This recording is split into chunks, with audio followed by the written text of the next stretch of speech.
अस्सलाम वालेकुम दोस्तों, मैं आपको परफेक्ट वेब सॉल्यूशंस की तरफ से खुशामदीद कहता हूँ। मेरा नाम इमरान कासिम है और ये वर्डप्रेस फॉर एब्सोल्यूट बिगिनर्स का 5वां लेक्चर है या 5वां हिस्सा है। इस 5वें हिस्से में हम डिस्कस करेंगे वर्डप्रेस के डैशबोर्ड में मौजूद यूज़र्स और इसके अलावा सेटिंग्स पेज को और इसके टूल्स मेन्यू को। हम 3 मेन्यूज़ को इसमें डिस्कस करेंगे कि यूज़र्स क्या होते हैं, टूल्स में क्या क्या ऑप्शंस आपके पास हैं और सेटिंग्स क्या होती हैं। तो आइए शुरू करते हैं। सबसे पहले हम लॉगिन करेंगे डैशबोर्ड पे। तो लोकल होस्ट पे हमने WP बिगिन के नाम से एक वेब वर्डप्रेस की साइट सेट की थी, उसको हम WP एडमिन में ओपन करते हैं। This site can not be reach means कि मेरा सर्वर रन नहीं हो रहा, तो मैं पहले मैप को रन कर लूँ।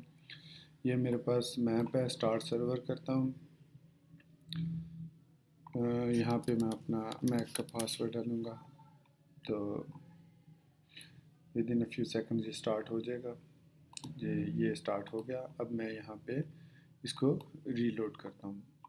तो ये हमारे पास यूज़र नेम पासवर्ड की फील्ड्स आ गई। लॉगिन किया।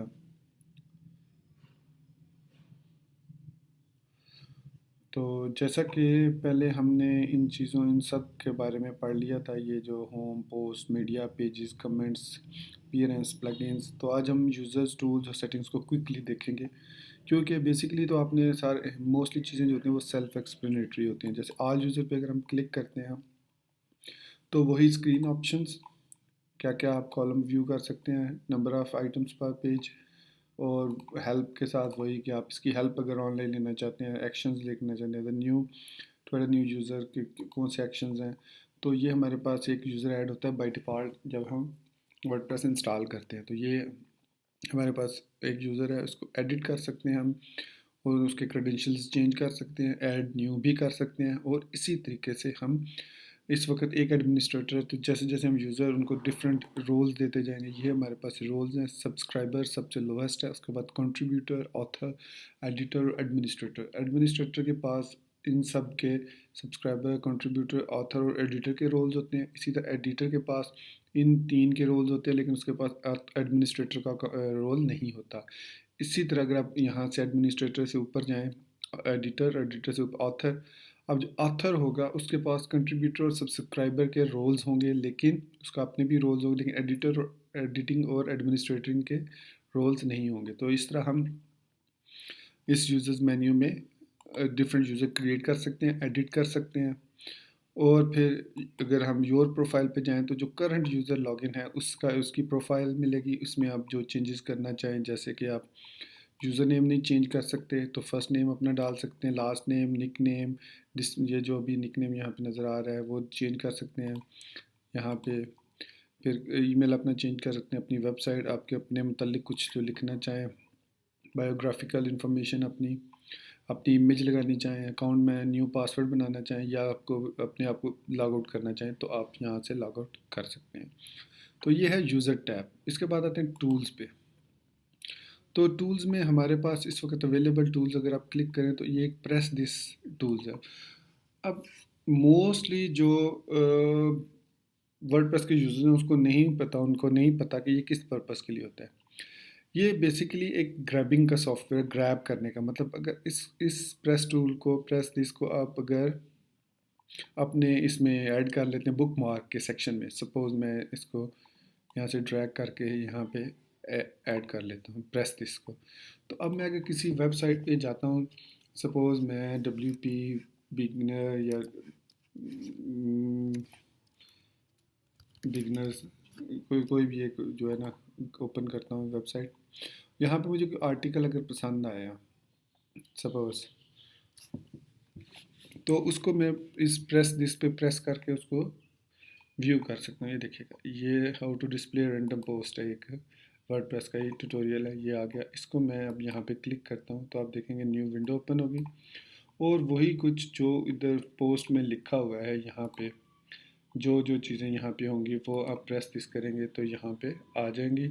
और अब आप इसको पब्लिश कर लें या सेव एज ड्राफ्ट कर लें या इसको स्टैंडर्ड एडिटर में ले जाएं। ये देखें, ये आ गया यहाँ पे। ये हमारे पास इसका ये आ गया सारा डाटा जो वांट टू डिस्प्ले रैंडम और you can do source how to random post. तो ये हम इस टूल्स की मदद से इस जो अवेलेबल टूल्स के अंदर जो हमारे पास ये प्रेस दिस है is a little is this is a little tool that lets you grab bits of the web and create new post with ease। ये आप समझ ही गए होंगे।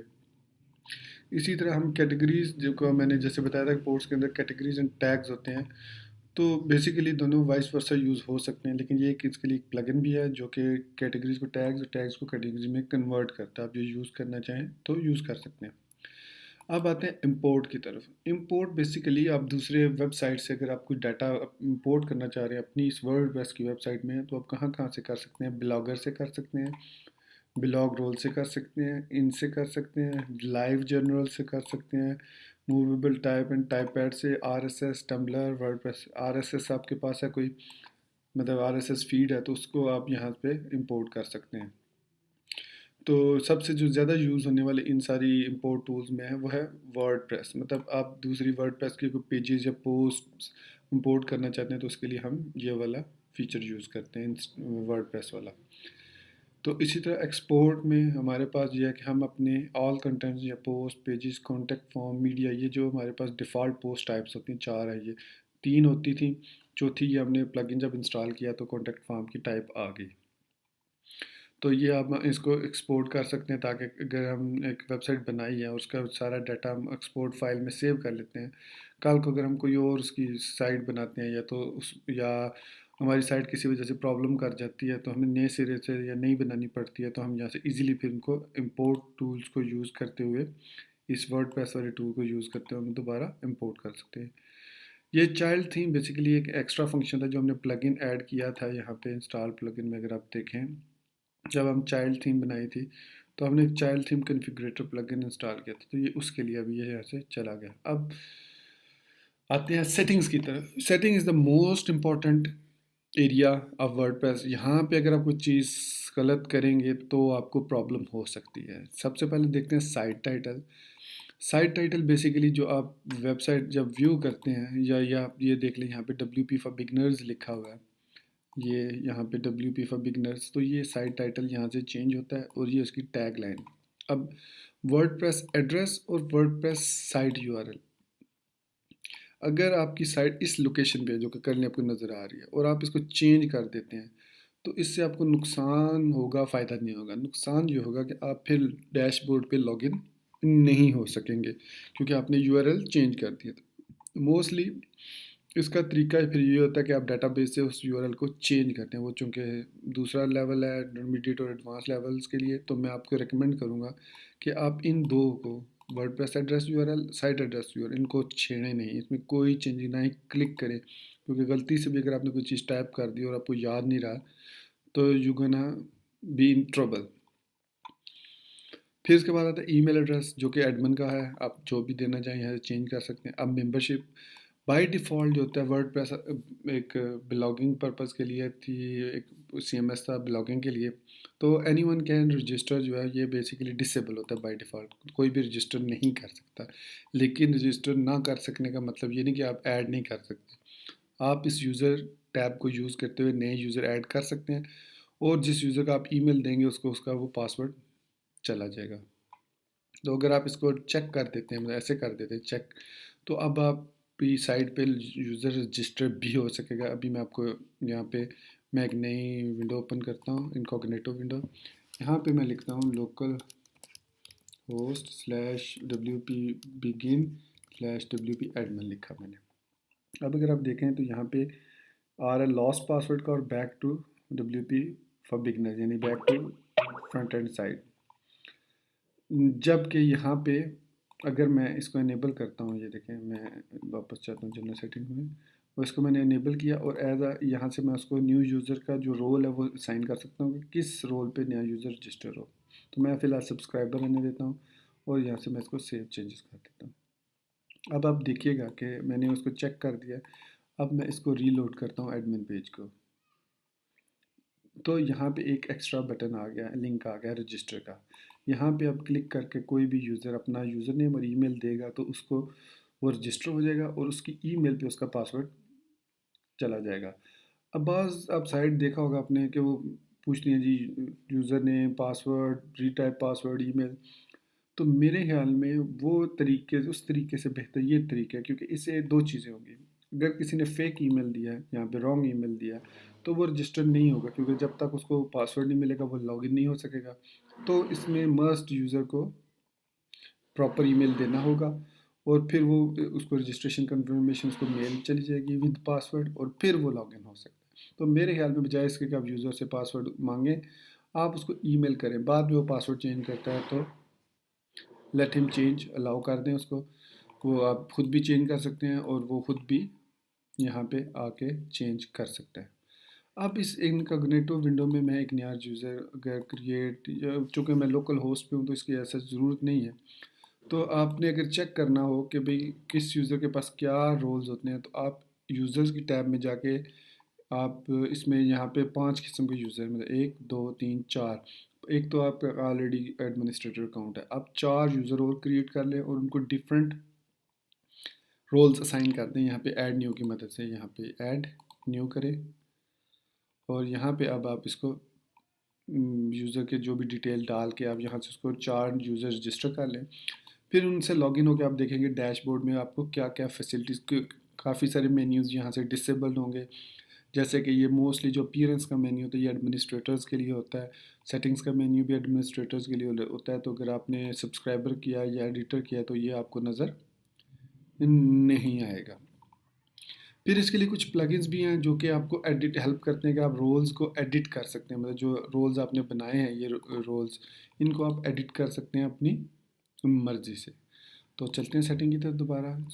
तो यहाँ पे आपने देख लिया कि हम इसको अनचेक अगर करके सेव कर देते हैं, तो अब इस कॉग्निटिव विंडो में अगर मैं इसको रीलोड करता हूँ रजिस्टर फॉर दिस साइड में अभी, तो ये user registration is currently not allowed, खुद खुद मैसेज आ गया कि आप इस पर आप जो मर्जी एंटर करते रहें वो रजिस्टर नहीं होगा, बल्कि लॉगिन की पेज पे आप वापस उसने रीडायरेक्ट कर दिया है, और लिंक भी ख़त्म हो गया यहाँ पे रजिस्टर का। तो ये तो था हमारे पास जनरल। अब आते हैं राइटिंग की तरफ से।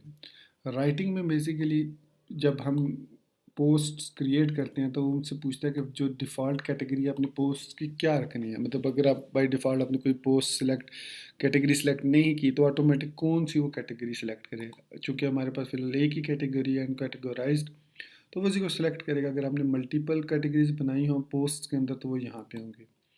फिर वो पूछता है डिफ़ॉल्ट पोस्ट का फॉर्मेट। अब वर्डप्रेस में कोई 4-5 किस्म के, ये देखें 1 2 3 4 5 6 7 8 9 किस्म के टाइप्स हैं, पोस्ट फॉर्मेट्स हैं। तो इनमें से आप कोई सा भी यूज़ कर सकते हैं, हर एक के डिफरेंट लुक एंड फील नज़र आएगी आपको। तो स्टैंडर्ड मोस्टली यूज़ किया जाता है ये, बाकी जो बहुत रेयर यूज़ किए जाते हैं, बहुत कम यूज़ किए जाते हैं। इसी तरह post via email, to post WordPress by email you must set up a secret email account with POP3 access and email received at this address will be posted.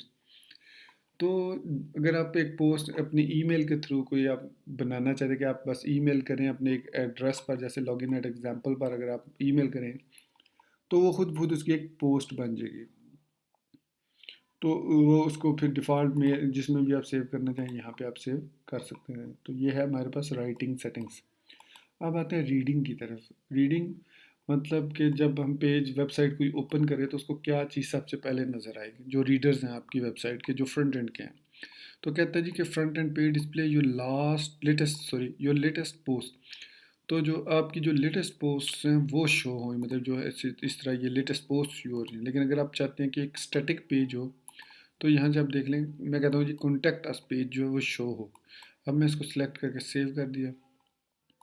अब जैसे ही मैं पेज को रील रूट करूँगा, root page को, तो आप देखिएगा कि यहाँ पे कॉन्टैक्ट अस का जो पेज था वो अब रूट पे आ गया। मतलब मैं जैसे ही WP बिगिन लिखूँगा लोकल होस्ट के साथ, तो बजाय लेटेस्ट पोस्ट के कॉन्टैक्ट अस का पेज शो हो गया। तो आप एक होम पेज अच्छा सा पेजेस में जाके एक ऐड न्यू पेज करें, एक अच्छा सा पेज डिज़ाइन करें HTML से, अगर आपको आती है CSS आती है तो डिज़ाइन करें, और यहाँ पे आके उसको as a static page select कर लें तो वो as a home page use होगा। तो अभी फ़िलहाल हम इसी तरह post pages.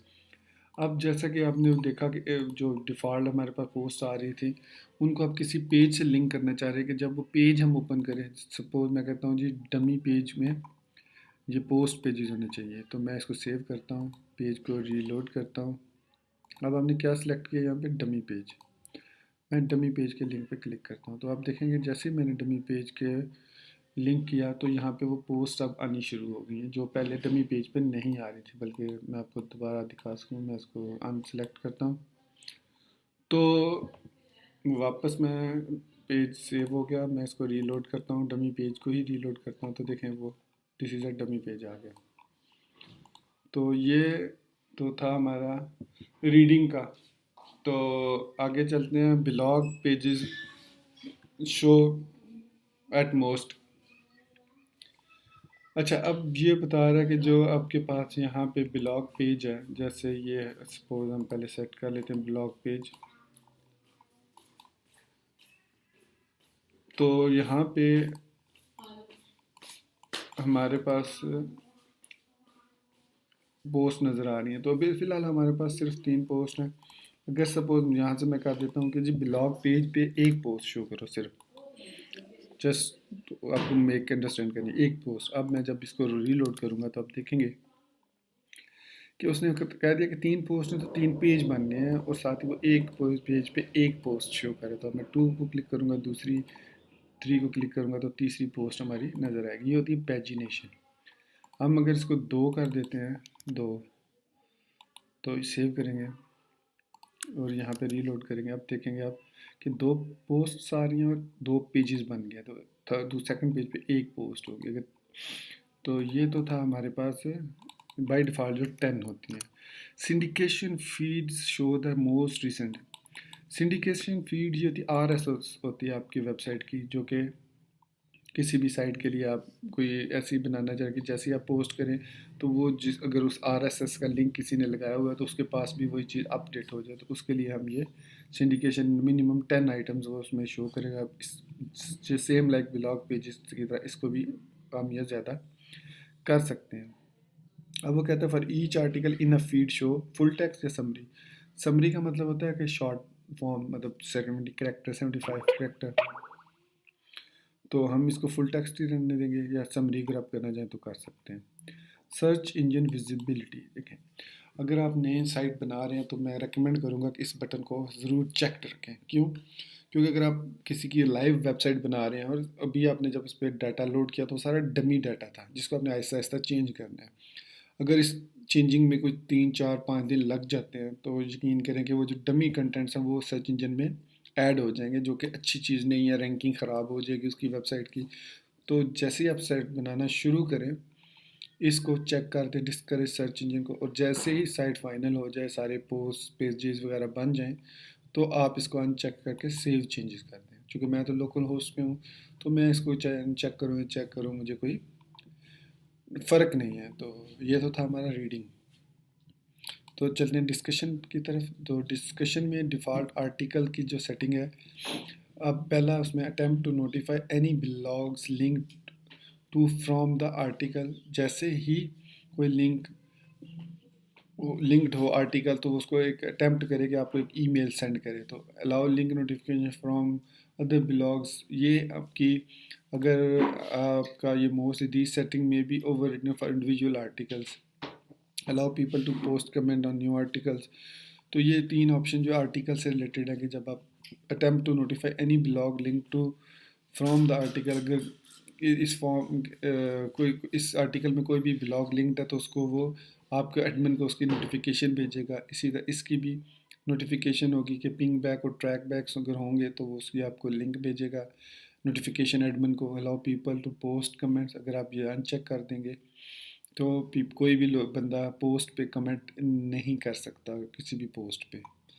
Other comments and comment author must fill out name and email. मतलब जो कमेंट कर रहा है वो अपना नाम और ईमेल ज़रूर दे, तभी वो कमेंट कर सकता है, अदरवाइज़ वो नहीं कर सकता। User must be registered and logged in to comment. अगर आपने जनरल सेटिंग में रजिस्ट्रेशन ऑन की हुई है तो सिर्फ रजिस्टर्ड यूज़र ही और या रजिस्टर होकर जो लॉग्ड इन है वही कमेंट कर सकते हैं। तो मोस्टली ये डिसेबल ही होता है, ये डिफ़ॉल्ट सेटिंग होती है इसकी। Automatically close comment on article older than 14 days, जब 14 दिन हो जाए तो उनको क्लोज कर दो, कमेंट्स को शो करना ख़त्म कर दो 14 दिन के बाद। 40 आप इसको कम या ज़्यादा कर सकते हैं, बाई डिफ़ॉल्ट ये अनचेक्ड होता है। Enable threaded nested comments level 5 level deep, मतलब एक हायरार्की होती है, एक कमेंट उसका रिप्लाई उससे नीचे थोड़ा सा पैडिंग पैडिंग देके इसी तरह वो उसको रिप्लाईज को पैडिंग देता जाता है, एक तो एक हायरार्की सी बना देता है, नेस्टेड लिंक बना देता है। तो उसके लिए आप इसको अनचेक और चेक कर सकते हैं। बाय डिफ़ॉल्ट ये चेक्ड होता है।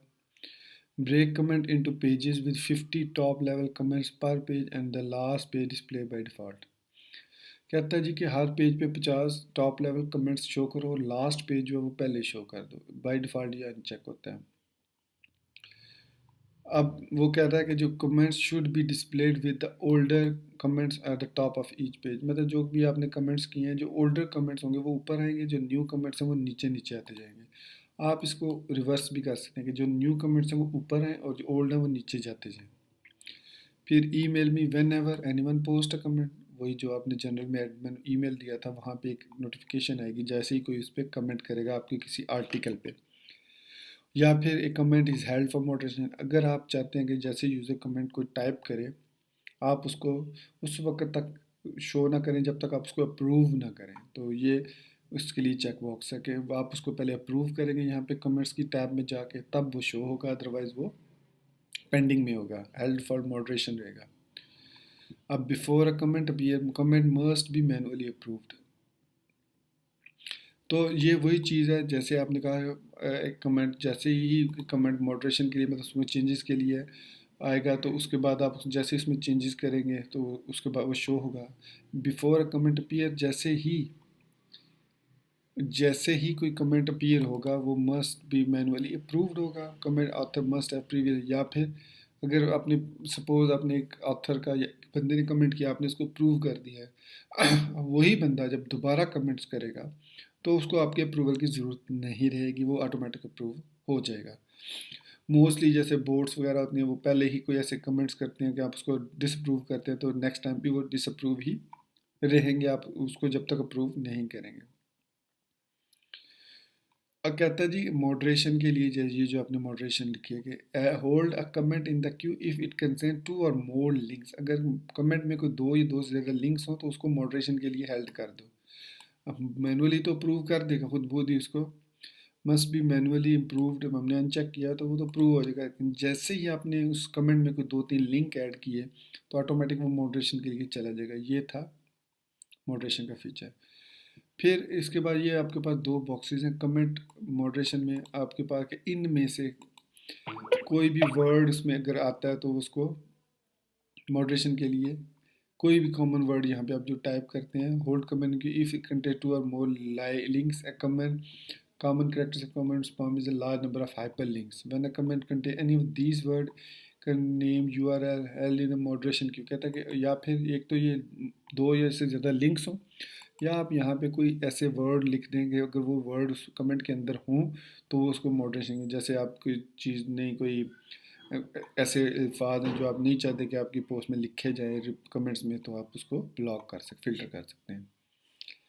फिर उसके बाद यहाँ पे है, यहाँ पे आप उसको मॉडरेशन के लिए आ जाते हैं। यहाँ पे जैसे कि ब्लैक लिस्ट कमेंट्स होंगे, जैसे कि ऐसे कमेंट कोई वल्गर किस्म के कमेंट्स हैं वो टोटली आप उनको ब्लैक लिस्ट कर सकते हैं। When a comment contain any of this word in this content name URL email or IP it will be put in the trash, तो ऑटोमेटिकली ट्रैश में चले जाएंगे, वो आपके पास मॉडरेशन के लिए आएंगे ही नहीं। फिर अवतार है हमारे पास, ये रेटिंग है हमारे पास डिफरेंट, ये स्टैंडर्ड वर्ड ब्लॉगिंग की रेटिंग है। फॉर जी होगी तो आल पीजी है जी, possibly offensive usually for audience 13 and above, intent for adult audience, even more mature than above. वो जैसे आपको मतलब रेटिंग्स हैं डिफरेंट किस्म की, अगर आपने अपनी पोस्ट का टाइप जी रखा हुआ है तो इसका मतलब है कि इसको बच्चे बड़े बूढ़े सब इसको देख सकते हैं। पीजी है तो 13 ईयर से अबव लोग देख सकते हैं इसको, आर है तो 17 ईयर से अबव देख सकते हैं, इससे कम के एज के आपको वेबसाइट को व्यू नहीं कर सकते। एक्स मतलब इससे भी ज़्यादा आप 25 कह लें 30 कह लें प्लस वाले भी सिर्फ उसको देख सकते हैं। फिर डिफ़ॉल्ट अवतार जो यहाँ पे नज़र आता है, ये देखें छोटा सा ये आइकन जो नज़र आ रहा है, ये इसको मिस्ट्री है। आप इसको ब्लैंक भी कर सकते हैं, ग्राफ्टार कर सकते हैं। अगर मैंने इसको ग्राफ्टार करके चेंज किया तो यहाँ पे हमारे पास ये देखें ये चेंज हो गया। इसी तरह यहाँ से मैं इसको अगर और कोई करता हूँ, रेट्रो कर देता हूँ, सेव चेंजेस कर देता हूँ, तो ये देखें ये रेट्रो हो गया। तो इस तरह हम इसको डिफरेंट टाइप के ब्लैंक करता हूँ अगर, तो कोई भी यहाँ पे यूज़ नहीं होगा। ये देख लें यहाँ से ख़त्म हो गया। तो बाय डिफ़ॉल्ट जो होता है वो मिस्ट्री मैन होता है कि कोई पता नहीं आप कौन है क्या है। तो उसमें आप अपनी प्रोफाइल में जाके अपने एडिट करके अपनी इमेज ऐड करेंगे, जो भी वो यहाँ पे नज़र आ जाएगी। फिर आते हैं मीडिया की तरफ। अब मीडिया में हमने ऊपर जो मीडिया देखा था वो लाइब्रेरी थी आपकी, जिसमें आपने इमेजेस वगैरह ऐड करते हैं। अब वर्डप्रेस के अंदर जैसे ही आप इमेज को ऐड करते हैं तो वर्डप्रेस उसको ऑटोमेटिकली, एक तो उसका जो ओरिजिनल साइज़ होता है वो, प्लस उसको वो 3 मोर साइजेस में कन्वर्ट कर देता है। नंबर 1 थंबनेल साइज़ में, नंबर 2 मीडियम साइज़ में, नंबर 3 लार्ज साइज़ में। यहाँ पे इस सेटिंग के ज़रिए आप अपने थंबनेल का साइज़ इंक्रीज़ भी कर सकते हैं और डिक्रीज़ भी कर सकते हैं, इसी तरह मीडियम साइज़ का और लार्ज साइज़ का भी। अब याद रखने वाली जो बात है वो ये है कि अगर आपने कुछ इमेजेस लोड करके फिर यहाँ पे चेंजेस की, तो जो ऑलरेडी लोडेड इमेजेस होंगे उनका जो थंबनेल साइज़ और मीडियम साइज़ वही पुराने वाला होगा जो चेंजेस करने से पहले था। उसको चेंज करने के लिए उन जो पहले से अपलोडेड इमेजेस हैं उनके चेंजेस करने के लिए आपको एक अलग से एक प्लगइन इंस्टॉल करना पड़ेगा, जिसका नाम आई थिंक रीजनरेट थंबनेल है। और इस पे मैंने एक वीडियो अलग से भी बनाई हुई है कि 5 most important plugins for every designer end developer. आप मेरे चैनल पे उसको चेक कर सकते हैं। तो उसमें भी मैंने उसकी फंक्शनैलिटी बताई है और काफ़ी डिटेल में ये मीडिया को मैंने वहाँ पे एक्सप्लेन किया है। अगर आपको अभी समझ नहीं आ रही, ताकि वो मैं दूसरा ये कितनी ज़्यादा डिटेल में इसमें कुछ है भी नहीं बताने के लिए। Uploading file organize my upload into month year based folder, यानी कि जब आप जाते हैं उसमें अपने डब्ल्यू पी बिगिन वाले फ़ोल्डर में अगर मैं जाऊंगा, तो आप देखिएगा कि यहाँ पे जब हम मैं W P W P content में जाता हूँ, तो यहाँ पे अपलोड्स का एक फ़ोल्डर होता है। वहाँ पे अब ईयरली होगा और हर ईयर के अंदर जो मंथ होंगे वो, अब जैसे अभी तो जनवरी स्टार्ट हुआ तो इसमें जनवरी है, जैसे फरवरी आएगा यहाँ पे 02 का फोल्डर बन जाएगा, जैसे मार्च आएगा तो इसको मैं 1 को ओपन करता हूँ तो ये जनवरी वाले जो भी मैंने अब गौर करें अगर यहाँ पे, तो हमारे पास 150 बाई 150 का एक इमेज है जो बेसबॉल नाम से है। दूसरा बेसबॉल 100 बाई 100 है। फिर मीडियम साइज़ 300 बाई 208 है। और ये इसका ओरिजिनल साइज। अब ये इसमें डिफरेंस इस तरह क्यों आया, क्योंकि जो ओरिजिनल इमेज था हमारे पास 730 बाई 506, उसको इसने इस तरह हमने सेव किया। फिर उसके बाद उसने ये देखें यहाँ पे उसने इसके मुख्तलिफ फॉर्मेट बना दिए, आपके पास यहाँ पे नज़र आ रहा होगा। तो ये जो स्टैंडर्ड है इसमें ये लास्ट है, फुल साइज़ इमेज है। तो चूँकि ये मैक्स विड्थ तो मैक्स है। अच्छा, मैं आपको एक और चीज़ बता दूँ यहाँ पे जो कि अक्सर यूजर्स को नहीं पता, कि जिस तरह CSS में विड्थ और हाइट और मैक्स विड्थ मैक्स हाइट में फ़र्क है, सेम इसी तरह वर्डप्रेस भी विड्थ को स्टैटिक लेता है कि वो मस्ट बनाएगा 150 बाई 150 का एक जो है ये देखें उसने बना दिया। अब जो दूसरा उसने बनाया वो 300 बाई 208। तो ये मैक्स विड्थ और मैक्स हाइट क्या करता है कि वो जो ओरिजिनल इमेज होता है उसकी प्रोपोर्शनल साइज़ लेके उसके मुताबिक उसको एडजस्ट करता है, ना कि वो इसको करेगा कि मीडियम साइज़ को मैं 300 बाई 300 ही बनाऊँ, नहीं, बल्कि वो इसको प्रोपोर्शनली जो आपने ओरिजिनल इमेज लोड किया उसको विड्थ रखेगा 300 और उसकी हाइट रखेगा प्रोपोर्शनल टू 300। अगर तो वो बन जाती है 300 बाई 300 तो वो नो प्रॉब्लम, लेकिन वो कभी भी 300 से ज़्यादा उसकी हाइट नहीं बनाएगा, कभी भी उसकी हाइट 300 से ज़्यादा नहीं होगी। मतलब मेरा जो ओरिजिनल इमेज था वो था, उसका साइज़ था 730 बाई 506। जब इसने इसको प्रोपोर्शनली कन्वर्ट किया था इस मीडियम साइज में, तो इसने बताया कि ये प्रोपोर्शनली कन्वर्ट होगा 300 बाई 208 में, तब ये इमेज अच्छा लगेगा। तो इस तरीके, और ये 150 बाई 150 इसने क्रॉप करके, आप देखिएगा क्रॉप करके इसने 150 बाई 150, देखें आप ओरिजिनल इमेज देखें और इसको देखें तो ये देखें ये इसने 150 बाई 150 और ये ओरिजिनल इमेज है, देख लीजिए इसने क्रॉप करके 150 बाई 150 का बना दिया इमेज। तो ये फ़र्क होता है इस मीडिया सेटिंग्स का। तो इसमें ये बात ध्यान में रखने वाली है कि जैसे ही आप वर्डप्रेस की साइट बनाएं, बजाय बिफोर अपलोडिंग एनी इमेज और एनीथिंग एल्स, आप मीडिया सेटिंग में आके उसकी सेटिंग्स कर लें। तो ये था मीडिया। अब आते हैं परमालिंक की तरफ। तो परमालिंक एक्चुअली वर्डप्रेस के अंदर जब हम कोई चीज़, कोई पेज, कोई लिंक, जैसे ये मैं डमी पोस्ट को ओपन करता हूँ तो आप ये देखें यहाँ पे आ रहा है 2017-017, मतलब ये मैंने 7/1/2017 को पोस्ट लिखी थी, ये वाली जो अनदर डमी पोस्ट है। तो उसने वो पूरा लिंक दे दिया। बाज़ दफ़ा ये link SEO purpose, search engine optimization के लिए इतने सूटेबल नहीं होते। तो जो मोस्ट प्रेफरेबल लिंक है वो होता है पोस्ट नेम, कि जस्ट पोस्ट का नेम शो कर दो। तो अभी मैं इसको जब दोबारा होम पेज पे जाता हूँ, तो होम पेज पे आ गया, तो यहाँ पे था डमी पेज पे हमने पोस्ट को कर दिया था। हाँ, अब मैं जब इस पर क्लिक करूँगा तो आप देखें यहाँ पे सिंपल अनदर डमी पोस्ट आ रहा है, जहाँ पे परमालिंक इस पोस्ट नेम की वजह से। इसी तरह आप कस्टम स्ट्रक्चर भी बना सकते हैं।